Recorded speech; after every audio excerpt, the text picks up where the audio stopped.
So, what if you could actually tackle some of the world's biggest challenges right from your own backyard?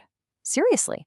Today, we're going to dive into this amazing framework for weaving resilience. It's basically a practical guide for making a real, tangible difference exactly where you are. You know, to figure out where we're going, we kind of have to know where we came from. And our story, well, it doesn't just start when we're born. It's part of a much, much bigger narrative called The Great Story. This is the epic tale of the universe itself, a 13.8 billion year journey from stardust and supernovas to us. I mean, think about that. We are quite literally the universe waking up and becoming aware of itself. But this incredible story has hit a really critical chapter. Right now, we are living in a time that is completely defined by one massive challenge: ecological overshoot. And that has become the central driving tension of our modern story. So, what exactly is ecological overshoot? Well, to put it simply, it's when our collective human demand for resources outstrips what the Earth can actually regenerate in a year. Think of it like a global bank account. We are consistently withdrawing more capital than the interest it generates. And you don't have to be an economist to know that is just fundamentally unsustainable. And this isn't some abstract problem for the future. The scale of this is just staggering.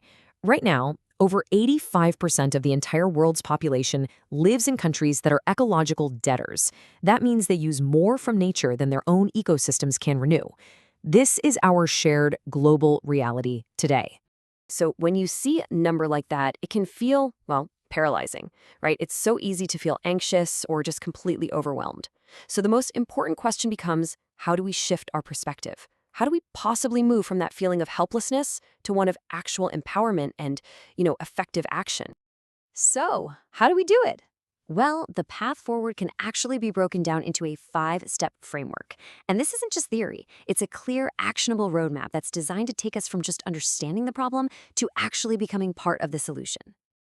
All right, let's kick off with the first part of our journey, finding our place and building up the inner strength we're going to need for the work ahead.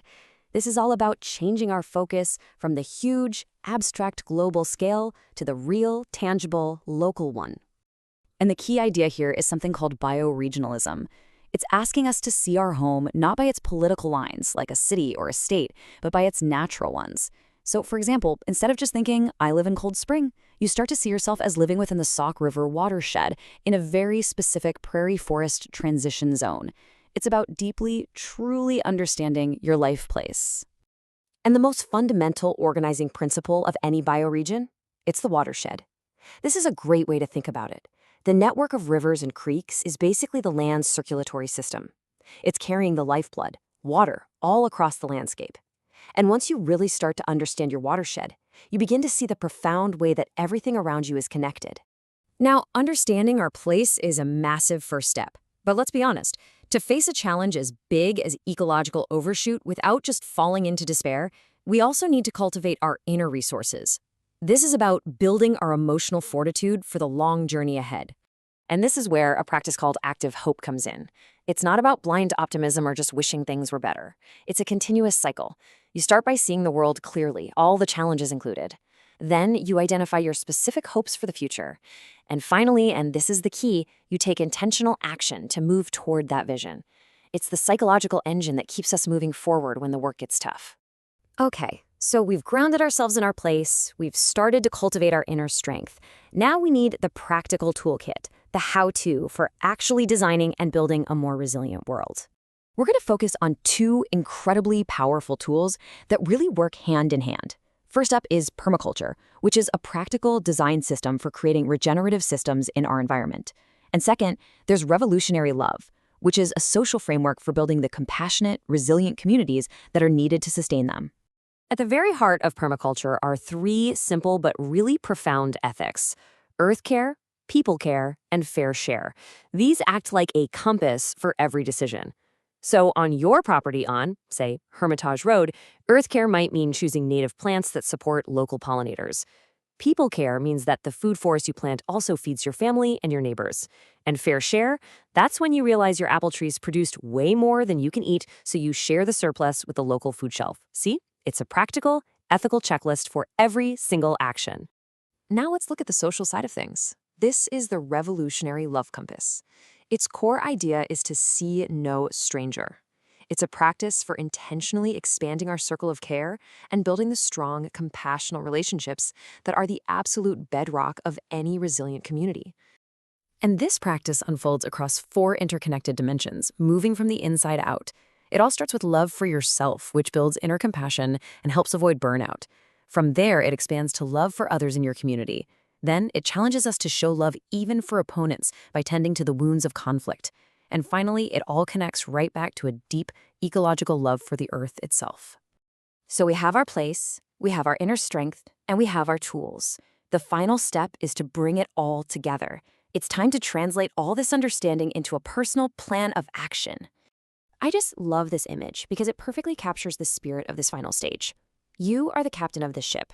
You've gathered the knowledge, you've gathered the skills, and now it's time to chart your own course, to create your own unique bioregional action map. But, a blank map can be pretty intimidating. So the really crucial question is, where do you actually begin? How do you make this feel achievable instead of just overwhelming? Well, you begin with these guiding principles. And the most important one, start small and start now. Focus on what you can actually control. Maybe your very first goal is just installing a rain barrel. But here's the key. That barrel isn't just a plastic tub. It's an act that aligns with your bioregional story. It reduces runoff into the Sauk River watershed. It's a tiny, controllable action that connects you to the entire larger system. And this is so important to remember. This map is not set in stone. It's a living document. It's meant to evolve as you learn and grow. So think of it less like a rigid plan and more like a guide, a tool to help you guide your actions and celebrate your progress along the way. And really, it all comes down to this. We've talked about these huge concepts, the 13.8 billion year great story, the massive challenge of ecological overshoot. But the solution doesn't start with something impossibly huge. It starts right here. Every regenerative forest, every resilient community, it all begins with this simple, intentional act of planting a single seed. So that leaves us with one final, powerful question. Thinking about your own life place, your own community, your own unique story. What is the very first seed of change that you will plant?